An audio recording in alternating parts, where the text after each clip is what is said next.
Hello everyone, welcome to the first lecture of the Indian Contract Act 1872. Now, in my earlier lecture, I had discussed that law is nothing but a set of rules. When all these rules they come together, it forms an act. When many acts come together, it forms law. So all these rules, when they come together, it forms an act. And the act that we are going to discuss today is the Indian Contract Act 1872. Now, the act is further divided into chapters, and chapters are divided into sections. If you go through my textbook, you will find that the Indian Contract Act is divided into various chapters, and each chapter has sections. These sections cover a particular concept. Now, the Indian Contract Act has a total of 238 sections. Section 1 to Section 75, they discuss the general provisions which are applicable to every contract. So these are the general provisions which apply to each and every contract. Section 76 to 123 related to sale of goods. But these sections were later on repealed. Okay, repealed means they were removed from the act as if they never existed. These sections were covered in chapter 7. I had discussed with you that the act is first divided into chapters, and chapters are then divided into sections. So the entire chapter 7, which consisted of section 76 to 123, was repealed. Repealed means it was removed from the act as if it never existed. Okay, so this was repealed, and the Sale of Goods Act 1930 was formed. Section 124 to 238, they cover provisions which relate to certain special kind of contracts. So these are special provisions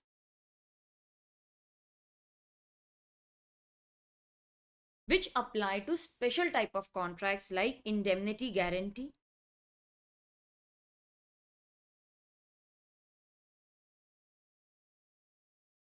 bailment pledge,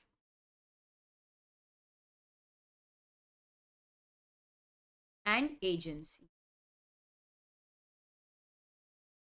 So these are special provisions. Yes, we need to study the special provisions also. Now, to these special type of contracts, the general provisions of section 1 to section 75 apply, and in addition to that, certain special provisions shall also apply. The Contract Act also consisted of section 239 to 266. Now, these sections related to partnership, and all these sections were covered in chapter 11.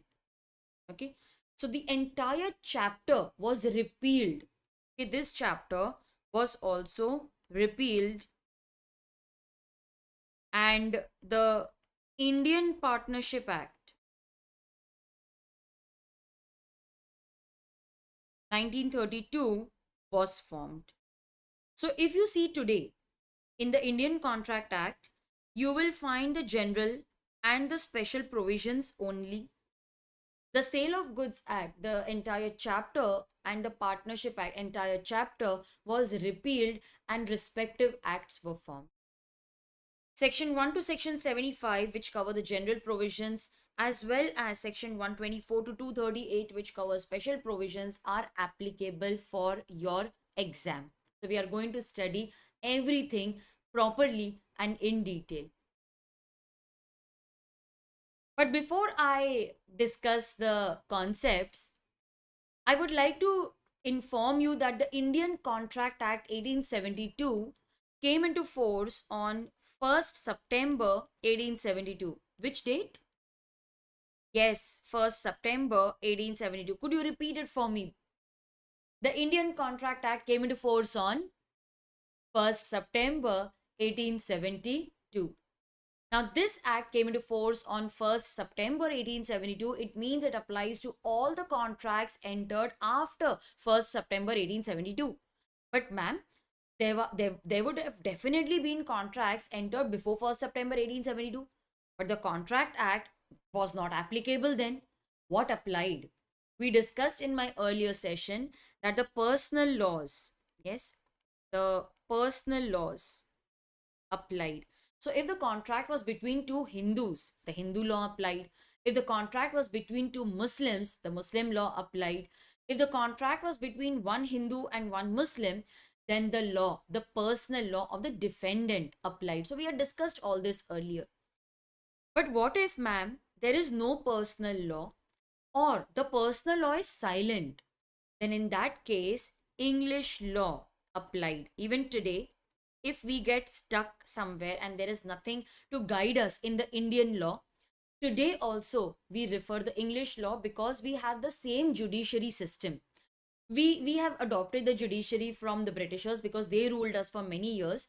So yes, because our judiciary system is same, in if you do not find any solution in the Indian laws, you can even today refer the English law. But that's a very rare scenario. Mostly everything is found, all the answers will be found in our Indian laws. We have kept amending the laws. We have tried to incorporate many such provisions which are very relevant to our Indian judiciary system. So if the contract is between two Hindus or Muslims, or the Hindu law also applies to Buddhists, Jains, Sikhs. So if there is a personal law, then that personal law applied, and if there was no personal law, or if the personal law was silent, there was no solution in it, then the English law applied. Now, what about the contracts which were entered before 1st September? They were either governed by the personal law or the English law. But it is so unfair, no? To divide the country on the basis of religion. Acha, you are a Hindu, Hindu law will apply. Oh, you're a Muslim, Muslim law will apply. Now, there were even provinces which were governed by the king. So, the king's law, because the Britishers, they were not present throughout the country. There were certain places which they had given to the kings, the local kings to be managed, and these kings would collect revenue and give it to the Britishers. So, yes, in the princely states, or where they had, the Britishers had collaborated with the local kings, then their laws also applied. So there were many laws which were applicable. There was no uniformity. So prior to 1st September 1872, we were divided on the basis of religion. There was no uniformity. But after 1st September 1872, we said nothing doing. We are not going to divide the country on the basis of religion. You may belong to any religion, but the Indian Contract Act will apply to all the contracts which are entered in India after 1st September 1872. So from 1st September, the act was applicable. So this was a uniform law applicable to all the persons present in India and entering into contract in India. Now, the Indian Contract Act applies to the whole of India. There was a time when when there were many laws which were applicable to the whole of India, but they were not applicable to the state of Jammu and Kashmir. But after 2019, after introduction of the Jammu and Kashmir Reorganization Act 2019, okay, the Jammu and Kashmir Reorganization Act, I'm not writing in full, I'm just using short forms. Jammu and Kashmir Reorganization Act 2019, after introduction of this act, the all the acts, they apply to the whole of India. But are you aware why there were certain acts which were applicable to the whole of India but not the state of Jammu and Kashmir? Are you aware of the story? I have you heard Article 370? There were so many movies which were released after 2019, after the Jammu and Kashmir Reorganization Act. All right, let us discuss the story. Story time. Article 370. Now, at the time of partition, the king of Jammu and Kashmir, Maharaja Hari Singh, said that Kashmir is like Switzerland. I don't want to give it to either India or Pakistan. I want to be independent. But I'm sure you are aware that Pakistan always wanted the state of Jammu and Kashmir. They always wanted Kashmir. So they sent their army, their tribes, their troops to invade Jammu and Kashmir. The king got scared. He thought that at this rate, considering the number of people who are invading my state, they will capture me. So he then went to the Prime Minister of India, Pandit Jawaharlal Nehru.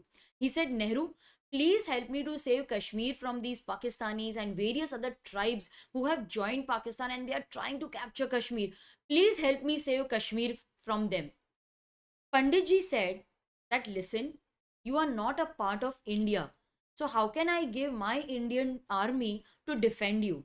You do one thing, why don't you give Jammu and Kashmir to India? Why don't you give Kashmir to India? Then in that case, I can give my Indian army to defend you. But Maharaja Hari Singh said, no, no, no. Kashmir is like Switzerland. I want to be independent. So Panditji came up with a solution. He said, all right, I will introduce Article 370 in the Constitution, after which you will get the right to frame your own laws, your own regulations. You will have a constitution of your own. Are you aware, students, that Jammu and Kashmir for so many years was the only state having its own constitution? They were framing their own laws, their own regulation. We in the center, if we wanted to introduce any regulation, we needed the state government's permission, also known as the state government's concurrence. So Nehru ji came up with a very good, brilliant idea that let me introduce Article 370 in the Constitution, after which you will, although you are a part of India, you will get the right to frame your own laws, own regulations. So indirectly, you get to stay independent. So Maharaja Hari Singh agreed. But the other states of our country, they were like, we also want to be independent. We should also be given the right to make our own laws. We also want our own constitution. Panditji said, Are, listen, this is just a temporary situation. At least we got Kashmir. I have imposed Article 370 for the time being. I will retract it later. But you know, in India, once something is introduced, it is very difficult to take it back. So for all these years, right from 1947 till 2019, Jammu and Kashmir enjoyed a special status. It was a blessing as well as a bane. Okay, so boon as well as a bane. So I don't want to get into that. It is too political.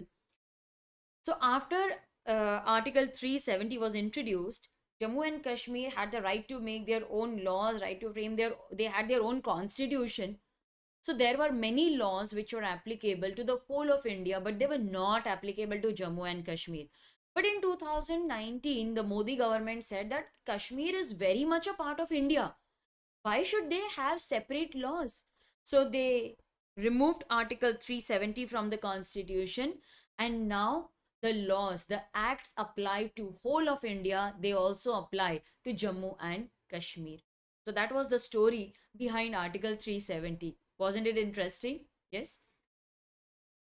All right, I have discussed so many things about Contract Act, but till now I have not introduced the meaning of the word contract.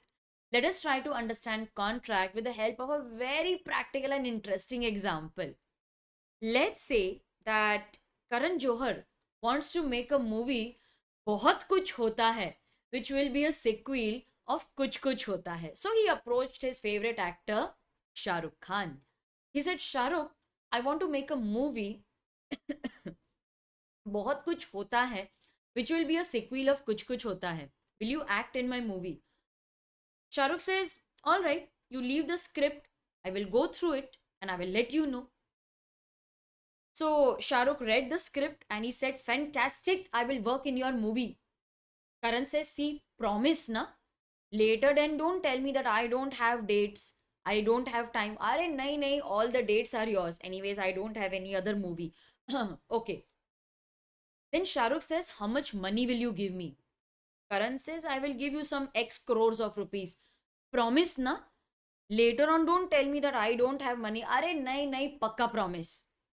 So they made many promises to each other and they went home. In the evening, when Shah Rukh was sitting in his office, he thought, what if Karan decides to cast a younger actor, Ranbir Kapoor, instead of me? What if he says that I'm too old for the movie? I have given him dates. I will lose a lot of money. So he called up Karan and he says, Karan, we need to meet. Karan says, okay. It's a business meeting. Don't think otherwise. Just friends. Okay. So he said, Karan, we need to meet. Karan says, okay. He said, come to my office tomorrow. So when Karan came to Shahrukh's office, Shahrukh says that, listen, Karan, what if you decide to cast a younger actor Ranbir Kapoor instead of me? I have given you all my dates and I will suffer a huge loss in that case. Karan says, Are, you are my best friend. I won't ditch you in this manner. Shahrukh says, no, business and friendship are two different things. I don't want to mix them. If you don't cast me in your movie, I will file a case against you. Karan says, see, I won't do that. But if you refuse to work in my movie, even I can file a case against you. Fair enough? From this, we have come across many elements of contract. The first one being a promise. A proposal, when accepted, becomes a promise. A proposal, when accepted, becomes a promise. What is the meaning of proposal? Proposal means offer. So a proposal, when accepted, becomes a promise. Look at my actions. They will help you to memorize the definition. A proposal, when accepted, becomes a promise. In my example, who had given the proposal? Karan. And who had accepted that proposal? Shahrukh. A proposal, when accepted, becomes a promise. Was there just one promise in my example, or were there many promises? Yeah, there were many promises. Will you work in my movie? Yes. Will you give me the desired dates? Yes. Will you give me X amount of rupees? Yes. There were many such promises. When all these promises they come together, it forms an agreement. So what is an agreement? Every promise. See, if there is just one promise, then also it is an agreement. And when many promises they come together, that also makes an agreement. So every promise, it means even if it is just one promise, it'll be an agreement. And every set of promises forming consideration for each other is an agreement. So every promise and every set of promises forming consideration for each other is an agreement. I don't want to learn such lengthy definitions. I want a simple equation. Agreement is nothing but offer plus acceptance. Ma'am, there is something which you underlined, but you did not explain. What is it? Every promise and every set of promises forming consideration for each other. Now, what is the meaning of consideration? Consideration means something in return. See, nobody promises to do anything for free, okay? You don't get any free meals. If I am giving you goods, I need money. If I'm giving you services, I need money. If I'm giving you money, I need goods, I need services. So each party must get something in return. Only then it is an agreement. Now, in my example, Karan offered a movie to Shahrukh, and Shahrukh offered his services or skill. Okay. Now, in this case, if Karan is giving money, what is he getting in return? Services. So, what is the consideration for Karan? Services. Services of Shahrukh is consideration for him. If Shahrukh is giving his services, what is he getting in return? Money. So, for Shahrukh, money is consideration. Yes. So, if you are giving something, you should also get something in return. Whatever you get in return is consideration. Both the parties must get something in return, only then it is a valid agreement.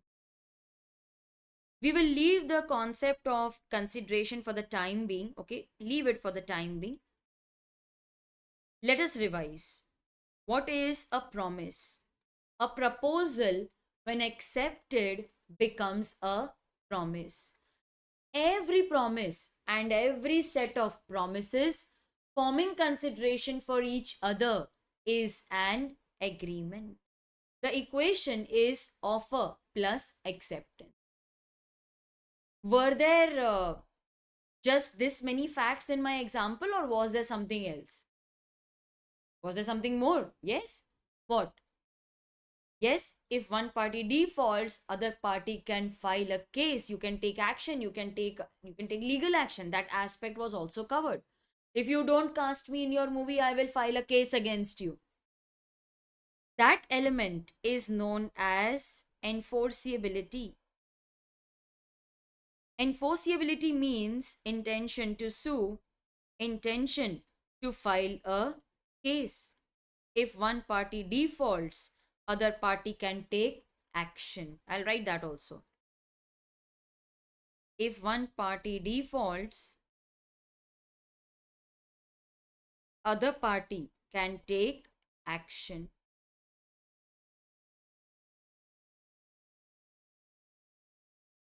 When all these three elements they come together, it forms a contract. So contract is nothing but an agreement enforceable by law. Enforceable by law, it means it has the element of enforceability. If one party defaults, other party can take action. When all these three elements they come together, it forms a contract. Contract is nothing but agreement plus enforceability. What is an agreement? It is offer plus acceptance. So, can I say that contract is nothing but offer plus acceptance plus enforceability? Enforceability is something which distinguishes agreement from contract.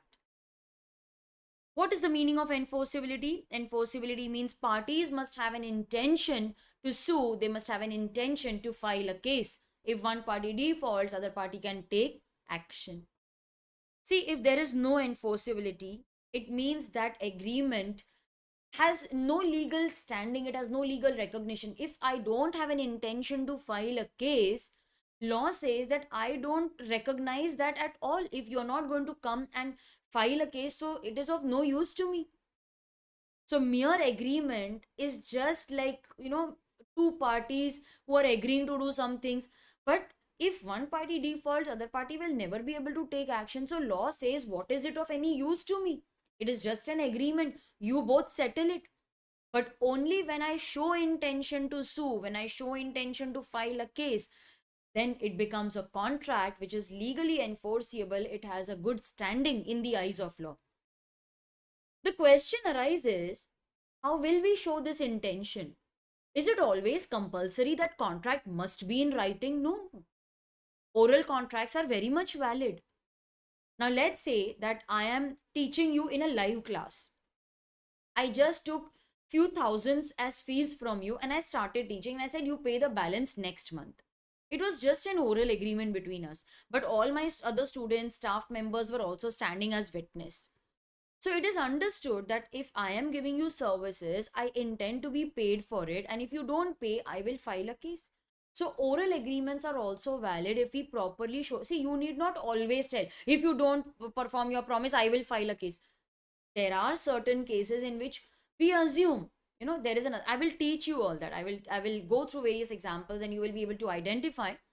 But please note, students, that every time parties will not expressly say that if you don't perform your promise, I will file a case. There are certain places wherein you have to apply your logic, you have to apply your own understanding, and then decide, is it enforceable? If yes, it is a contract. Otherwise, it is just an agreement.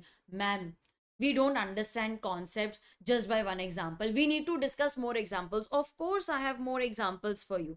But before that, can you revise? What is the equation of a contract?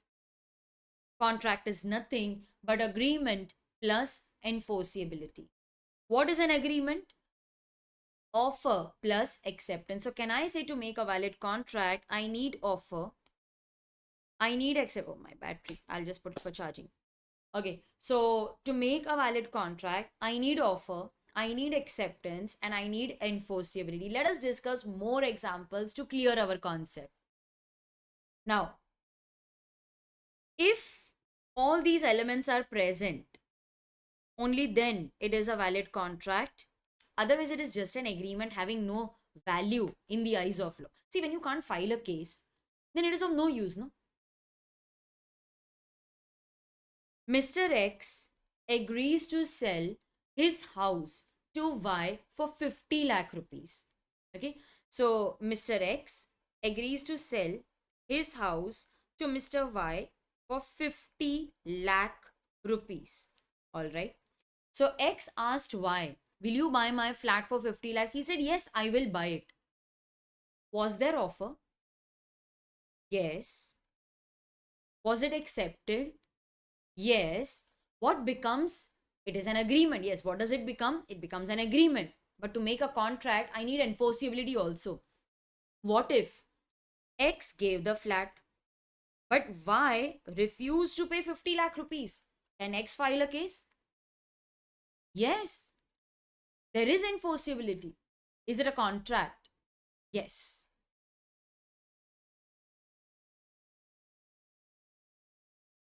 X tells Y, take 5 lakh rupees and kill Z, Supari. Y said, okay, consider your work done. Was there offer? Yes. Was it accepted by Y? Yes. X gave money, but Y did not kill Z. He said, no, no, I have stopped all this now. Can X go to the court and tell the judge, Judge, he has taken 5 lakh rupees from me and he's not killing Z. Ask him to go and kill Z. Is there enforceability? No. Will this be a contract? No, absolutely not. It's just an agreement having no value in the eyes of law. See, if you cannot file a case, then law says it is of no use for me. So an agreement has no value in the eyes of law. Okay, one more example.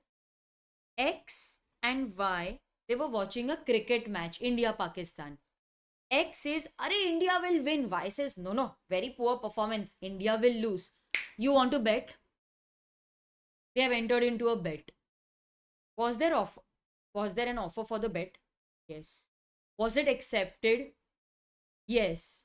India won the match, X won the bet, but Y is not paying money. Can X go to the court and say, Judge, we had entered into a cricket bet and he's not paying money. Ask him to pay money. You will get arrested. Cricket betting is illegal in India. Is there enforceability? No. Is it a contract? No. X offered to sell onions to Y, or let's say apples, okay? X offered to sell apples to Y and Y agreed to buy it at 100 rupees per kilo. Was there offer? Yes. Was it accepted by Y? Yes. What does it become? It becomes an agreement. Now, Y gave money. He gave money in advance. But X is not giving apples. Can Y file a case? Yes. Is it a contract? Yes. All elements are present. It's a contract. X invited Y for dinner and Y confirmed, I will come sharp 8 o'clock. So X made all the arrangements. He arranged for high quality of food. He created an ambience, etc. But Y did not turn up. Now, was there offer? Yes. Was it accepted? Yes. If Y did not turn up, can X go to the court and say, Judge, he wasted all the food. Arrest him. Is it enforceable? No, he's just our friend. We will not file a case against our friend. We never even thought of it. Is it a contract? No. There's no enforceability. It's not a contract. It's just an agreement. He's our friend. We don't file cases against friends. Students, from this, can I conclude that in case of social, that is between friends, there's no enforceability. I never even think of filing a case. But in case of business or commercial transactions, I didn't even tell you. You thought and gave the answer on your own that, ma'am, if Y has paid money but X is not delivering the apples, Y can take action. You told me the answer on your own. So, in case of business or commercial transactions, law presumes that there is enforceability. Parties intend to create legal relation. There is enforceability. It is assumed. But in case of social agreements between friends, later we will discuss domestic agreements. Domestic means agreement between husband and wife. There is no presumption to create legal relation. I would like to elaborate on this. Okay, I would like to elaborate on this. Let me add one slide.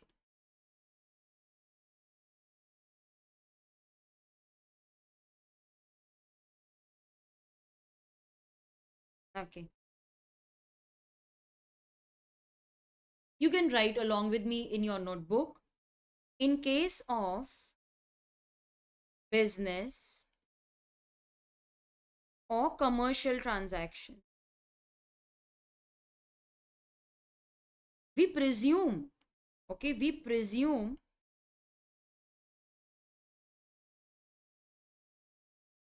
that there is enforceability.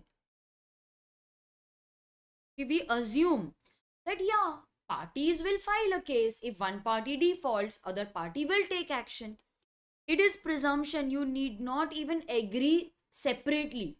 See, I didn't tell you, but you told me on your own that, ma'am, if Y has paid money and X is not giving apples, Y can file a case. In my first example, when X had offered to sell his flat to Y, X gave the flat, but Y did not pay 50 lakh rupees.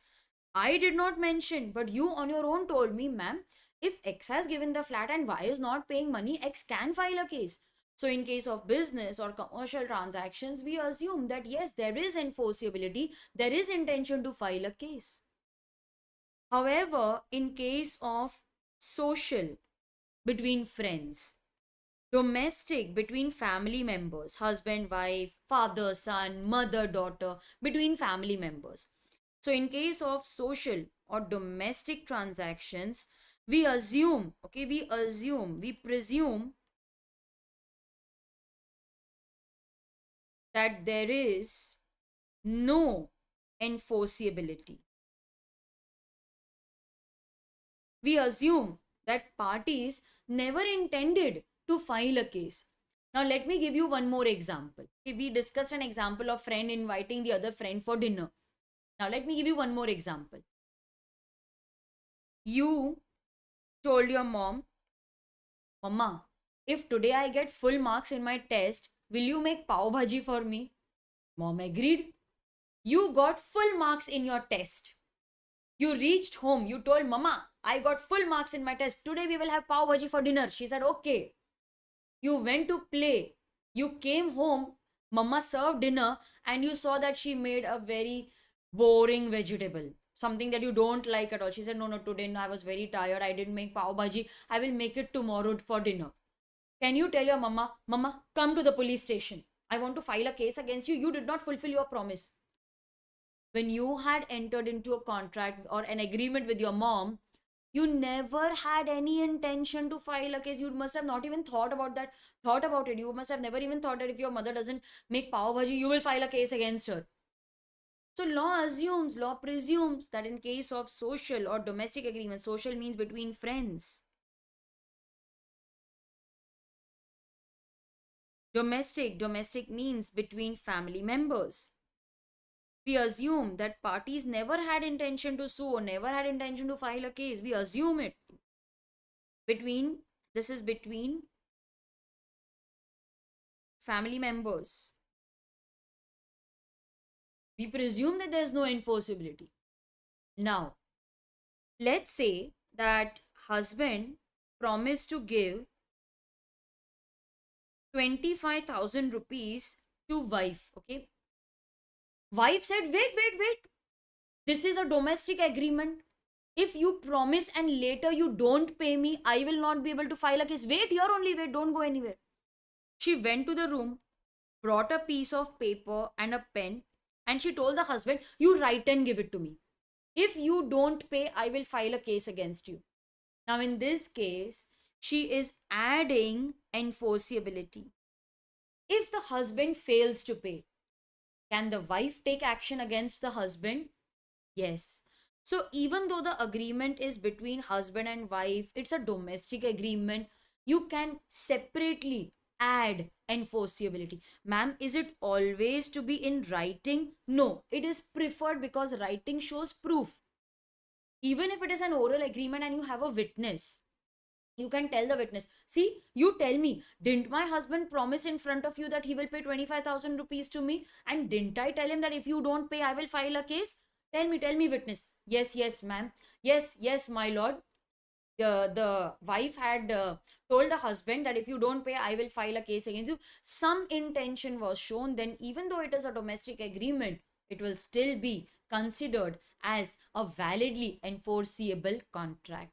So law presumes that in case of social or domestic, there is no intention to sue, no intention to create legal relation. However, you may add it separately by showing your intention either through words or in writing, either orally or in writing. If you add enforceability, then it will definitely be a valid contract. So students, this is something which I wanted you to be aware of. In my next session, I will start the essential elements of a contract. But before that, I would like to read all this from the notes.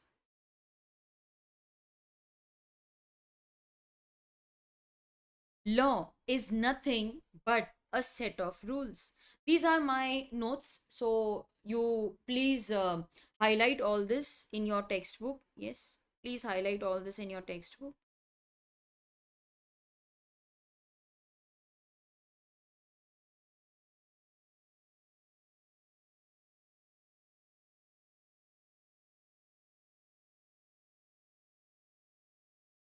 So law is nothing but a set of rules. The law of contract was introduced to define the rights and duties in a business transaction. This act came into force on 1st September 1872. Earlier, yes, what about the contracts which were entered before 1st September 1872? To those business transactions, okay, to those business transactions, your personal law, English law, or maybe the law of the king or the governor, they were applicable. So there was no unified law. But after 1st September 1872, this act will apply to the whole of India. It will apply to all the contracts entered in India. The act applies to the whole of India. It also applies to Jammu and Kashmir. We discussed that in detail. What is a contract? A proposal, when accepted, first becomes a promise. Every promise, even if there is a single promise, it will be an agreement. And every set of promises forming consideration for each other is an agreement. And what is the simple equation? Agreement is nothing but offer plus acceptance. So agreement is nothing but offer by one party, acceptance by the other party. What is a contract? An agreement enforceable by law is a contract. Okay, so these are the two elements. We need an agreement. We also need enforceability. What is an agreement? Agreement is nothing but offer plus acceptance. So can I say contract is nothing but offer plus acceptance plus enforceability? What is the meaning of enforceability? Enforceability means intention to sue, intention to file a case. If one party defaults, other party can take action. You can write that also. Ma'am, we just wrote that in our notebook. We will write it multiple times so that we are able to learn it. Okay. So if one party defaults,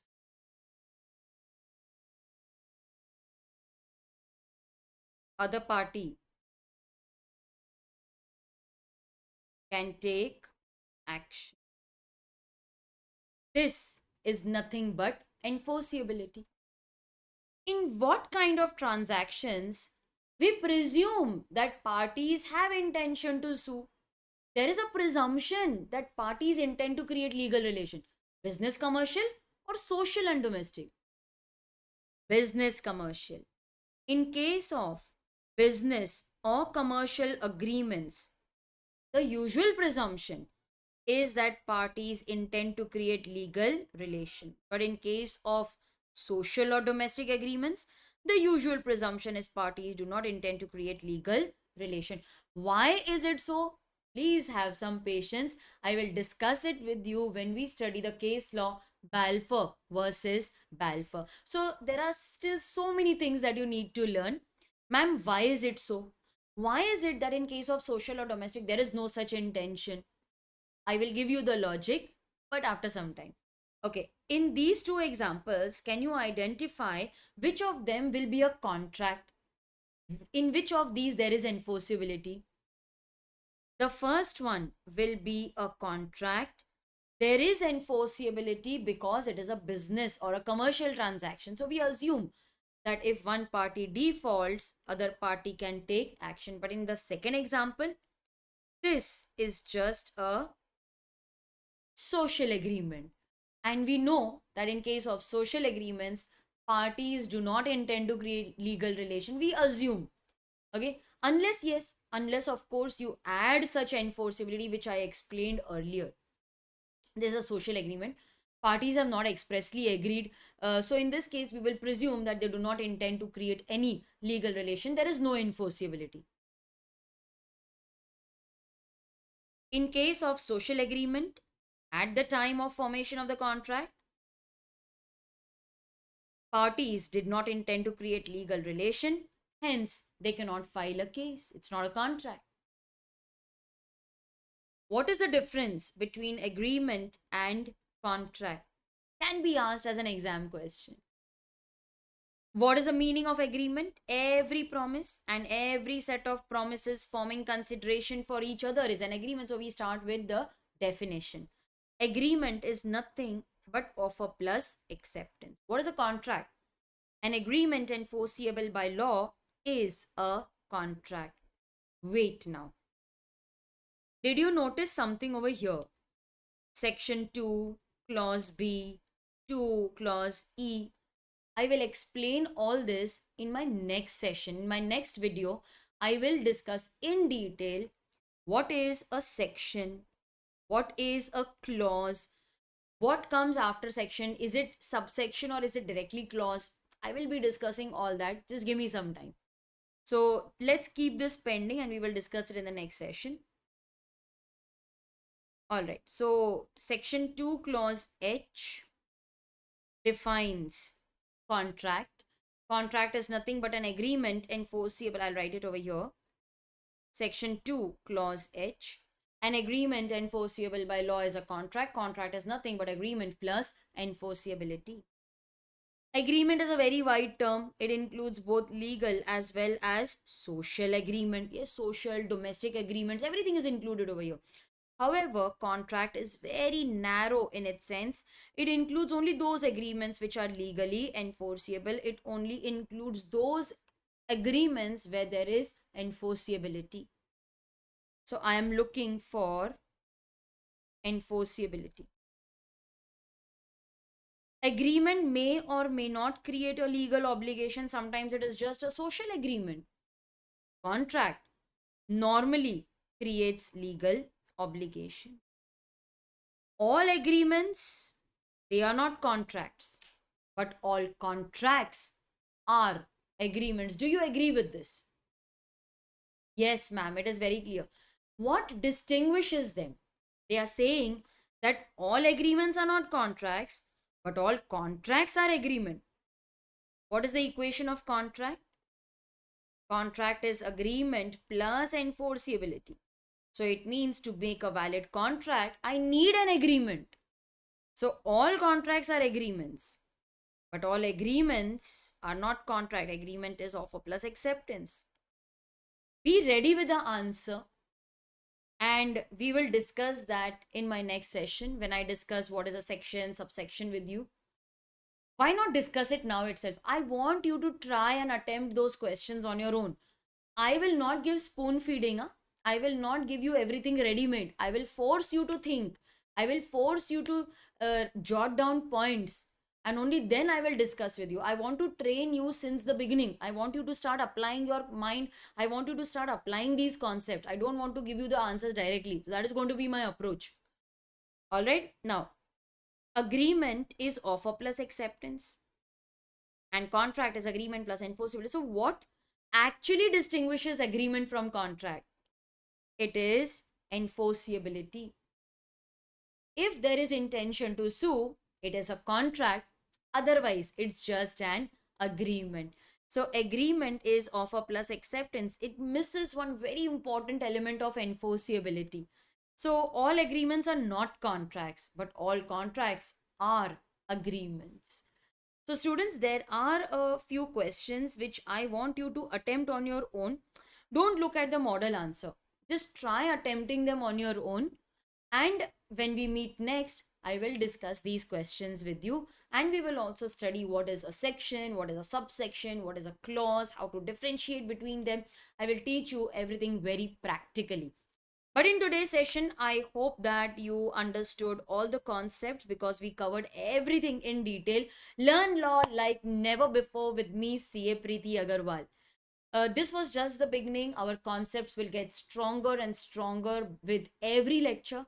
In case you have any doubt, even after going through all this, you still feel that, ma'am, there is one thing which is bothering me. Feel free to ask me, students. You already have my mobile number. I would love to solve your doubts. Don't keep it in your mind. Feel free to contact me on WhatsApp. And if you have many doubts, you can also call me. I would be very happy to help you. Okay, so go through the text once again. Try to learn it as it is. The notes are in very simple language. It is possible for you to learn each and every line. I always tell my son, the easiest way to remember is to copy everything first and then you try to learn, because once you write everything, there is a direct connection between your hand and your brain. So once you write everything, automatically most of it gets registered in your brain. Then you don't have to put more effort in memorizing. Will you do it for me? Will you try it? So first you copy everything as it is. Don't copy the examples, just leave it. But for theory, copy all the theory points as it is and then close the book and try to recall whatever you can. Try to learn. See, then when you learn it, it will be very easy because you have written everything once in your own handwriting. All right. So students, with this, I take your leave, and in my next session, I will be discussing the question answers with you, and we will also go through the meaning of section, subsection, clause, etc.